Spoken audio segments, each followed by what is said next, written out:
Square Ball Podcast.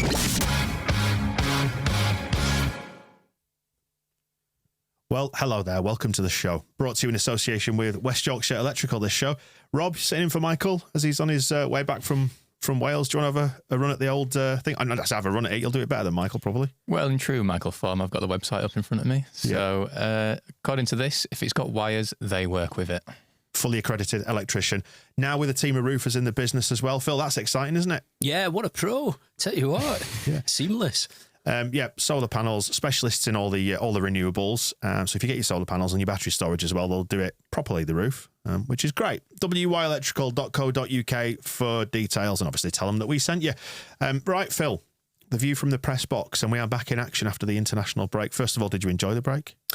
I did. I enjoyed it more until we got up to the press conference yesterday and found out that various people were injured or struggling or doubts or whatever else for the weekend. It's like chapter 3000 of why we hate international football from time to time. But yeah, it's been quite good. It's been nice to have a breather. I think Farkas probably appreciated having a bit of a gap between games. I think he would have liked this break to have been different, and there'd been so many players away and some who aren't fit and everything else that hadn't actually been able to do that much with the players who he's had. But even so, it was so intense from January through to this gap. I think it'll be good for everybody. Yeah, I think I have to admit it's just been nice just to step away from it just enough that I'm ready to go again now. Are you excited, Rob, for picking things back up for Easter? It feels like Easter is always make or break in the Championship. Yeah, I mean, Leeds don't really do Easter, do we, a lot of the time? But no, I am. 8 games to go. There's a lot to play for. It is exciting. I did enjoy in Farkas' presser yesterday. He did make a point of saying, yeah, it's been great. Me and the coaching staff have been able to relax. The players are all knackered, but at least we've got our feet up. Yeah, I mean, I guess, but as the captain of the ship, as the leader of the tribe, him being mentally fresh will help as well. Yeah, he's never looked unmentally fresh, I don't think. It's funny, Rob, saying as well that Leeds don't do Easter. Loads of people have said to me, at the start of this season, Leeds don't do the second half of the season either. And actually, this has been one of those years where they've done it incredibly well to this point. So maybe Easter will follow suit. But I think a few weeks back, we were talking about the Easter weekend and saying that it looked pretty pivotal, not just because you've got 2 games in 4 days, so 6 points that are going to make quite a big difference to the table depending on how it goes, but also because Watford away I don't think is a gimme at all, and Hull at home on Easter Monday is a difficult fixture in its own right. I think they're one of the better teams in the division this season, so it is going to be pretty critical. I think we could find out a lot over this weekend, and I thought it was quite interesting actually. Farkas saying yesterday that they're going to have to kind of press a button at Watford. They are going to have to go there and pretty much just turn it on from a bit of a standing start with players coming back from internationals.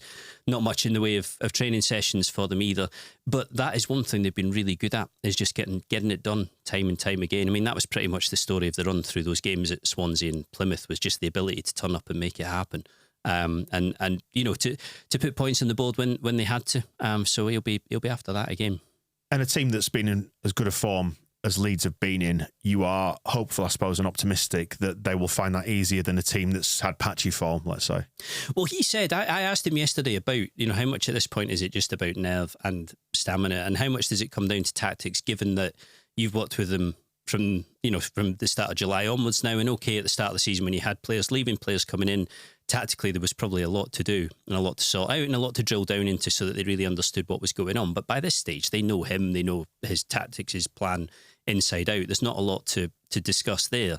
And he said more than anything, when they go away for internationals, it's about getting them out of the sort of habits or the mindset that they get into with an international teams who play differently or set up in different ways, have a different approach, and getting their heads back into what it is that Leeds do, what Leeds are supposed to do when they go to Watford, how they're meant to play. I don't imagine that's tremendously difficult, but he was just kind of saying having the time to do that, just a few sessions to reset, is always really helpful. And in some cases, I think particularly Firpo, who was due back late this morning, I think we'll have a recovery session at most. That's not straightforward in these circumstances. I suppose, as we were saying in the show that we did last week, maybe even just a change of voice can help, though, from the players' perspective. So they'll have been in the Leeds United bubble for so long in the run-up to this, that just going away and hearing some different voices can just help to refresh and reset the mind. Potentially, yeah. I mean, it was nice. Farkas was talking yesterday as well about coming back and being part of the family again. And it was Willie Nonso on the official podcast last week or the week before. He was talking about how the big difference this season compared to last season is that they all just genuinely like going in and working together and being in training, and the vibe is a lot more positive. So, I mean, Farke yesterday was talking about Dan James and the Welsh players specifically. He was like, they're going to be on a massive downer, but at least they get back to their family where they all like working, and it will just be a breath of fresh air for them as well a bit. And no time to dwell on it, Phil. No. Because Dan James is obviously going to be psychologically affected to some extent. You know, he's a professional footballer. You'd hope he'd be able to shake that one off pretty quickly, but still. Yeah, I saw him briefly, James, yesterday. He was in the canteen, which tells you, how quickly you go from being in Cardiff one moment to being back at Thorpe Arch. And I don't know how much you can really read into somebody's body language in the space of 2 seconds as you walk past him, but he looked fairly sort of pragmatic, which isn't to say that he won't have been bothered about it. I mean, it'll have really stung that. And bless him, I mean, there was a lot of pressure on that penalty, and I suspect, having watched it, I think a goalkeeper would probably tell you that it was a little bit telegraphed, that one. I think with his body shape, you could almost tell which direction it was going, and Szczesny obviously read it, and somebody had to miss. And I just thought Wales were very unlucky on the night. There was not much coming from Poland. There wasn't much in that Poland performance that made you think, oh joy, they're off to the Euros. Looking forward to watching that through the summer. But that's the way it goes, and that's the way it works. Farke had said that he hadn't actually been in touch with any of them. He just kind of left them to get on with it, which seems to make sense to me. And it is a big bonus, I think, that you come in straight back into a really, really intense and very promising promotion fight. It does, I think, grab your attention straight away. It will distract them. Be interesting to see whether or not in the performance tomorrow you see a bit of frustration from them about what's gone on earlier in the week, and whether you see big performances from them. But you saying, about new voice, different voice, just getting out of the bubble a little bit. This is probably, as much as I've ever seen from a Leeds squad, the least they've looked like they've needed that. It didn't feel as if everybody needed to get away from Leeds. I think when the break came, it was good because there'd been so much football leading up to that point. But they didn't strike me, Leeds, as a team who were desperate just to get out of the rat race for a couple of weeks. I think they could have carried on quite happily. And I think from Farke's perspective, now that they have to go to Watford with players back late and to pick it up again, almost with a click of the fingers, he'd probably rather that they've been playing through these 2 weeks as well. Yeah, I suppose from Dan James' perspective as well, there's a little bit of added spice around Hull, given that that's the neck of the woods that he's from. A chance to focus on that and move forward rather than dwell on the disappointment. Yeah, I mean, he was obviously at Hull before he went down to Swansea. I don't know how much beef there is with Hull, but that's just a good game all round, I think. As I say, they've made some good signings. Hull, they've definitely thrown a bit of money at this as well. I think there's a hope there that they can make it happen in the playoffs. So this did feel like two games back to back. This felt like a pretty hard period. I think there've been a lot of games this season, certainly in the second half of the season, where you felt very confident about Leeds winning them because of the teams they were playing. I think you can make an argument quite easily for them winning both of these games too, but they look like testing fixtures on paper, I think. It's interesting, isn't it, looking at what we felt like was a psychological advantage going into the break, top of the table. And Farke did touch on the fact that Leicester, he's saying, have still got the advantage here, the whip hand, because they've got that game in hand, and he expects them to get a point or points from that game.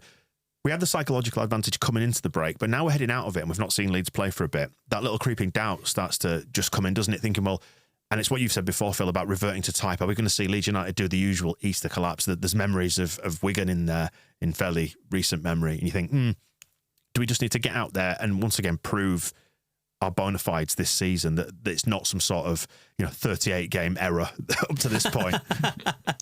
That's a great way of putting it. I can never go to Vicarage Road, and it's changed since this particular season, but I can never go there without thinking about Cellino on the bench with McDermott saying whatever he was saying to him, and McDermott looking at him in those photographs as if to say, look, just get on and sack me because you're going to do it anyway, so maybe the time's now. And somebody in my office said to me, they're a bit boring this season, Leeds, and he wasn't talking about the football and the way they're playing, just said this, you can almost always look to Leeds for something ludicrous to be going on, and it just isn't like that. And I think that kind of feeds into the football, which is that just on repeat, high level of performance constantly, good results. I was asking Farke yesterday whether he's ever worked with a kind of more reliable team than this one, and I do think with this side, certainly from the turn of the year, you've kind of really had a clear idea, definite idea in your head of what what's going to turn up and what they're going to do. And I'm not saying it makes it easy for a coach that, but it makes it a lot simpler than a side who blow hot and cold. They tend to be the most frustrating sides to manage because you have periods where it looks good, periods where it doesn't. I think if you're struggling, you kind of know what it is that you need to work on. If it's going well, then like at the moment, you can almost let it ride a little bit. But yeah, I don't know. They're in such a good position, Leeds. There's a lot going on at Leicester, an awful lot. I was having a good chuckle at that piece that we did. That was talking about the fact that if Leicester wanted to, they could expedite this PSR process, find out the punishment sooner. You're thinking, well, fill your boots if you want. But that does feel, and I'm not saying this about the players in Maresca, but I think for the club, that does feel like it's become a big distraction very quickly, that. Yeah, you could take your eye off the ball quite easily, couldn't you? In terms of Watford, and we said before, you've got to run your own race in this league, haven't you? Not worry about what anybody else does. But in terms of Watford, that's Leeds' immediate task. They are 9 points clear of the drop zone. Is that, do you think, significant enough at this stage of the season? A lot can change, but 8 games, 9-point gap to make up. There's a lot of teams beneath them. Are they safe? And having made the managerial change, cleverly just in there to see him through to the end of the season, do you get that air about that? I hope so. They're always weird of what to make of Watford. It's like playing a Football Manager save, especially when Tom Cleverley's now the manager. How has this happened? I always kind of half expect to rock up and there'll be like Thomas Christiansen there or something. You sort of feel like he's going to get a go eventually. But yeah, it does. I'm kind of intrigued to see what the Leeds team will be like, given there are lots of players that seem to be going to be assessed within, well, now, like 24 hours before the game. And like there's a bit of uncertainty with Connor Roberts and if Gruever's also got a knock where Archie Gray's going to play and how that affects the defence and whether Ampadu might step up. But you think, I don't know, Leeds have been almost just unsettlingly comfortable all season where they're just in the groove. They seem to know what they do. And again, you compare it to last season where it felt like nobody knew what they were doing or what we were even trying to do. This year, it's like they're just on it. So I think those 2 away games where they got a bit unstuck around Christmas, it felt like we kind of tried to warm into those games a little bit, whereas since the turn of the year, we've just been on it from the start of the game. So hopefully it's more of the same. I think Rob's right about Watford. I mean, it doesn't seem, for the supporters down there, it doesn't ever seem any point in attaching yourself too tightly to an individual coach because they do come and go so rapidly. And you would think with, Rob Edwards going up the M1 and getting Luton promoted that the penny might drop, but apparently not. Watford are a kind of strange side. I was thinking back to the game at Ellen Road earlier in the season, and I'm struggling to remember a single thing about them that stood out particularly. They just it was a bit of a non-event apart from Jorginho showing off, wasn't it? Well, yeah, and it was a kind of classic Ellen Road game this season of waiting for Leeds to score, which they did and got the job done as they so often seem to do, which means that it's quite hard to know what you're going to get from Watford. Cleverley was under-18s coach down there, so like you say, is stepping into the breach. I think they probably are safe, the position that they're in, just because of what's going on down below them. So a bit of an unknown quantity. They've got a terrible home record, Phil. Well, they have. I mean, I don't know. You remember the statement they put out where they, or the tweet that they did where they said, with Ishmael, a statement, and it was a contract extension. And I think had they sacked him at that point, it probably would have been less of a surprise, even though he didn't really merit it, I don't think, at that particular stage. It would have been less of a surprise than the fact that they were actually extending his deal. But I remember... Do you reckon that was like a back me or sack me thing? It's very... from this distance, I have no idea what it was all about, but it was quite amusing. I just remember Edwards going in there, who has got good stock, good reputation, had kind of built himself up, had taken the leap, and him saying, I'm here to build something and I'm here to create a project, or certainly to start a project. And I was just thinking, but nobody builds anything at Watford. There is no project at Watford. You stick around for a bit and then you go, which is what happened with him. Whereas at Luton, where he is now, he's done good things. They've stood by him. I imagine they probably will do, no matter what goes on with them in the Premier League. As far as the injuries go, I mean, as it stands at the moment, so Stroik's gone for surgery on a ductal groin injury. So that's him out for the season. He'll be back for pre-season. The same's true of Darko JB as well, although he was on loan at Plymouth, doing pretty well down there by all accounts, but that's his season done as well. Nonto has a slight hamstring injury. Gruev has this ankle problem. There's a muscular problem for Connor Roberts as well. Ruta coming back from hernia surgery, but is training again and has a chance. So none of them ruled out. I think we're very near the point of a season now where coaches and players start to gamble on injuries. I always get the sense more and more now that coaches generally don't like to be seen to be taking big risks on players who aren't fully fit. It looks desperate, and it can look a little bit like, not that you're a one-man team, but there are players you can't do without. You're pushing it to extremes. But I think at this point, with somebody like Gruev, that is possibly one of those where you start to say, look, can you go through this, and can you play through this, and can you stick around? Because games are into single figures. It's like the finishing line is getting really close now, and players will want to play. Stroik will be absolutely gutted that he's not going to be involved in this. I'm just looking at Watford's form across the whole season. They haven't won at home since November when they beat Norwich, and their other previous home wins. And you'll notice the trend among these teams: QPR, Birmingham, Sheffield Wednesday, and Rotherham. All shit. I'm glad you said that. Well, they are, aren't they? That's what the table shows. In fact, most of their wins with there's a couple of little outliers in there. Like they went to Hull and won at the start of December. They won 5-1 at Preston, a team that Leeds just couldn't quite get the measure of this season. And they won at Blackburn as well. But most of their defeats, sort of, if you were to look at a general trend overall, have come against the teams that are down there and beneath them in the table. We're above them in the table. We're top of the table. We should, again, when you examine it on paper, and we know football is played on grass, not paper, is there any reason why we shouldn't expect to win this? That's not to say that we will. Well, only what Rob said, which was that there are players who are obviously not quite 100%, and the players coming back from international duty. I think particularly the Welsh contingent who had to go through extra time on Tuesday night, how much is left in their legs. It has to be said that to this point, it hasn't looked like a trial for Ampadu in particular to go through game after game. And the same's true of Rodon as well. That, I think, will be the biggest threat, that everybody's a little bit off it, that they're a bit jaded, that this push-the-button thing that Farke is looking for doesn't happen because the circumstances aren't right for it. But again, like with basically every game this season, I kind of feel that if Leeds play relatively well, they'll be well-placed to win this. How do you feel like it's going to go, Rob?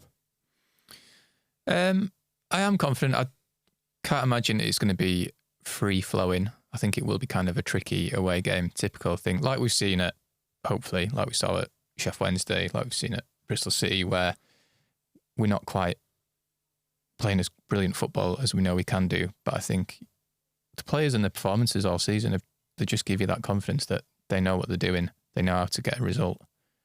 And yeah, like you say, Watford aren't that great. So we should go there and win. All logic says we should go there and win. But then when you said that they've not won at home since November because it's football, I go, oh shit, they're due a win then, aren't they? Yeah, that's the Leeds United fan you're speaking, isn't it? Completely. Yeah, that irrational fear. Yeah, you can tell where Hull picked up and they did their January transfer business, Phil. 5 wins out of 6 since sort of mid-January. Seems to have turned their fortunes around. But they are now 4 draws on the bounce as well. They seem to twig that there was this scrap going on at the top, which nobody outside of the top 4 was going to get involved in. They were breaking away, and you weren't going to catch Southampton, you weren't going to catch Leeds, Ipswich, or Leicester. That was going to settle itself, and 2 of those sides were going to end up in the playoffs. There's an argument to say that on the basis that 2 playoff spots are kind of wrapped up already, and you don't know who's going to be in them, but those are kind of nailed down.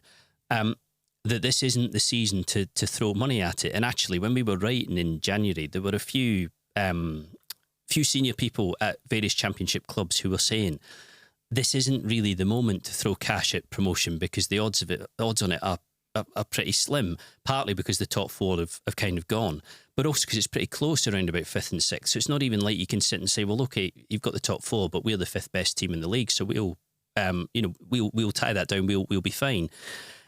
Hull took the opposite view, which was actually there's a bit of an opportunity here. We think we can get into the top 6. We're going to throw some cash at it, and you saw that with Cavallo in particular from Liverpool, who Leeds had a look at and were kind of interested in, but Leeds were never able to credibly say to Liverpool he's going to play a lot. And if you look at how Rutter has been, and okay, even with this hernia injury, has managed to contribute. He hasn't played that well actually recently, Rutter, but you start to understand a bit more why not? But it's still had those moments, and that I think is a proper hallmark of this Farke squad, is that even when it isn't looking perfect or it isn't going as well as it could, they do come up with something. So for that reason, when Liverpool were saying we need Carvalho to play, he hasn't been playing in his previous loan. Leeds couldn't say, it'll be every game for him, because Liverpool knew straight up that wasn't true. Hull were able to say, we'll play him a lot. He'll be really heavily involved. So that deal was done. It's really, really good signing for them. And that is, I think, exactly the sort of signing that could tip something like the playoffs in their direction. Even one big performance from him could be worth the money. So they're dangerous. They are a decent team. What I think will be interesting with them is to see whether, unlike virtually everybody else this season, they actually come to Ellen Road and have a bit of a bash. Yeah, what did you make of the game earlier in the season when Rodon was sent off? It felt like we should have won that, and then the game seemed to turn on that red card, and they famously hit the post as well when it looked easy to score. Yeah, that was a right old miss, that one. There was the big chance for Rutter in the first half that he should have scored, and it felt to me like after a bit of a non-event before half-time that it was starting to kind of, shall I use the word trend towards a Leeds win until Rodon got sent off. And then as soon as Rodon got sent off, it was very difficult for Leeds to do anything for the half hour that remained. Very hard for them to get their foot on the ball. Should have lost it at the end without any doubt. I don't know whether you'd say got out of jail by taking a point from that, because I think over 90 minutes absolutely deserves something. But on the basis of how the back end of the game was going, very much clinging on, and unfortunate that did hit the post. At that point, they looked competitive. Hull, I didn't think they looked top six, I have to be honest, but I think they've evolved quite a bit since then, and I think they've done some savvy stuff in the market. In January, they really have. Yeah, speaking to people like this week, we're saying they're actually more worried by the Watford game than the Hull game. Just a couple of fans, so that they feel like with our home form. Imagine Hull are quite good away with their away form, but it's the Watford, it's the resetting aspect of this, the pushing the button, as you were saying, Phil, that perhaps feels like the greater challenge than what Hull might bring. And that's not to be disrespectful to Hull, I should say, by the way. No, not at all. I think it's the harder game in terms of the opposition, but you're probably right that pulling everything together for a Friday night at Watford is more of a complex task, depending on what goes on at Watford. I mean, if you lose players to injuries or red cards or whatever down at Watford, then obviously that can have a knock-on effect. But I think, I say, Firpo back today, the Welsh lads back yesterday, but we're just having recovery sessions. I don't think Farke is in desperate need at the moment of having training session after training session to work with them tactically, but I think a bit more time to have cleared out the kind of international vibes would have been helpful. And it's one hell of a fixture lineup across Good Friday as well. Leicester, the lunchtime kickoff away at Bristol City, so you've got information there. You've got data to factor into your thinking when you come to see Leeds in the last fixture of the day, because we're playing last. Then you've got they badly need to win that. Leicester really need to win that. I mean, imagine if they don't. I just think they're probably one poor result away from full-blown crisis. The jitters starting to creep in, in a big way. Again, I suppose that's their opportunity to reset, isn't it? Of course it is, yeah. That's not an absolutely. easy game, that, the Bristol City game, I don't think. No, but winnable. Yeah. So you've got Bristol City, Leicester at 12:30. What time are Ipswich playing? They're just before us at 5:30, aren't they? And then in between that, you've got what they called Southampton against Middlesbrough at 3 o'clock. That, which again won't be easy. Depends how they're viewing that. But we'll know a lot more by the time we kick off, and we'll know even more by the time we finish. It's really set up to be one of those days where I go, I'm not going to pay attention to any of this until Leeds play, and then find myself just sat in front of the telly. It's what's known as a lost day. Yeah. Yes. Absolutely. It's a good job my car's going in for MOT tomorrow, isn't it? I don't need to be anywhere. Just sit at home and not doom, whatever doom scrolling is, doom viewing. Just cheering on Luke Ayling, isn't it, really? Yeah. And Sam Greenwood. Need him to give us a hand. And then looking ahead to Easter Monday, who else is playing on Monday then? So we've got Leicester again in the early kickoff against Norwich. That won't be easy. Again, and you say, that little wobble, if they don't set this right on Friday, they go into another home game, and let's say their fans are not happy, are they? And there's like the PSR stuff is factoring into it, and they're worried about the atmosphere. And obviously, Norwich have got it together as well. Yeah, we dive into the fan channels as well on propaganda, and their fans are really. Are they? I thought it was fine for them. Shitting their pants. Not Norwich, Leicester. I mean, yeah. I know. I thought Leicester were. All happy and hunky dory down No. there. No. Obviously, we're the late kick-off. Ipswich at tea time again. against Southampton. Yes. Wow. Mega. Yeah. I mean, do you think that's effectively Southampton's last bite of the cherry if they don't go and win that? There's quite a big gap there, isn't there? All of a sudden, that's developed pretty rapidly, in part because of their postponements and, yes, games in hand. But I think if you were offering me points for games in hand this late in the season, I'd be taking points. Yeah. What's the ideal result then from that game? A draw, do we think? I would imagine the ideal result would probably be an Ipswich defeat, but it depends a lot on Good Friday, doesn't it? But do you then want to invite Southampton back into it, because that's going to then give them another sniff, isn't it? Yeah, Whereas if it's a draw, then both drop points. But if Southampton were to lose on Good Friday, Leeds were to win, then you get into the territory of leaving them behind, don't you? What's the gap at the minute? Then let's have a look. So Southampton are on 73 with 36 played, 9 points, but we've played 2 games more. Interesting. If the gap happened to be 12 points on Monday, there's no way you want Ipswich to take a point from Southampton, is there? No, you're right. Yeah, they've got 9 games in 29 days, Southampton, from this point. It's very, very congested for them. As I say, they would not choose that. And Ipswich's more difficult run of games, I'm doing air quotes, difficult, starts sort of April time, doesn't it? They do feel like they've reset, though, Ipswich. They do feel like they've got it together again after a really difficult period. And they're looking more of a threat than I think they were a month ago. It's still very, very wide open, isn't it? The more we talk about this, the more it makes me shit myself. I was just thinking I suddenly started feeling anxious here. Yeah. When you asked me earlier, I was like, no, I'm excited. It's going to be good. And then a lovely couple of days you away. got into the details. Thinking, oh, God, here we go. I hate having to talk about Leeds for a living. Why are we doing this? It's the fact in the Championship as well, it all comes so quickly. It's Man City, Arsenal in the Premier League, so it's properly right back to it with that. But, it's not as if in the Premier League they play twice over the Easter weekend or anything like that. I think the realisation in the Championship is that even by Monday night, things could look massively different, and you're not quite sure how, and you know how you want it to look. Yeah. But one way or another, there's going to be a lot of stress in these 4 days. It's like a driving test or an exam, or two in quick succession or something like that, doesn't it? I think that's the thing as well, though. You read so much into just each passing result, where if you win, you go, we've got it all sorted here, we've got it cracked, we're so confident we're in our groove. And then if you lose, it's like, oh no, we're shitting it, we're panicking, we're doing a Leeds. And likewise, it's the unknown, isn't it? If Leicester lose, it's like, oh, they've bottled it, that's it, they've gone now. But I don't know, it's still... You try to infer a whole season's worth of kind of feelings from each individual passing day in each game, don't you? And the funny thing is that I don't know how Leeds or Farke could give you a team to feel more confident about. There's literally no way in which, with the exception of the Huddersfield result, the game since January could have been any better. Yeah. Unless you're looking for them to cane everybody 5-0. It's been, it's the sort of run which, if Leeds go up, you'll look back and go, well, obviously, yeah. So how can we feel more comfortable, Rob? Just shut our eyes and open them at the end of this season. I don't know. Yeah, drink. Wish hard it will. Drugs. Don't do that, kids. Don't listen to Phil. Don't follow his advice. Again, you're going back to train spotting references, Phil, aren't you? Train spotting references. It's just them Scottish genes. Yeah. So we won't be back immediately after Easter. We'll do a show next week. Dean Smith's going to be hosting rather than me. I'm away. Possibly. This is the thing. I'm missing the whole game as well. I've got to watch it. I hate watching football in among the general public.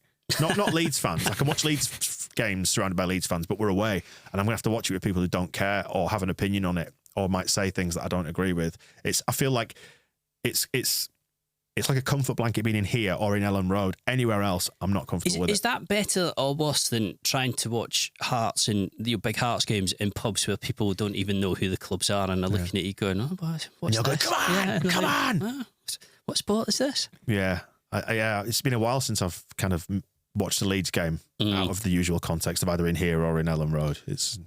That's where you just keep quiet throughout it, though. But then if Leeds win it late, you just start telling everyone to fuck off, don't you? Just marching around like, fuck off, come on! Throwing chairs around the pub. Yeah. Leeds, etc.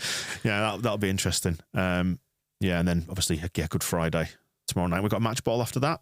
It's probably worth saying as well that, on the back of Hull, it is Coventry. That's a really, really hard game Phil, as well. I'm not capable of looking 3 games down the line. Everybody powder dry, I think. Yeah. No, you even me. That.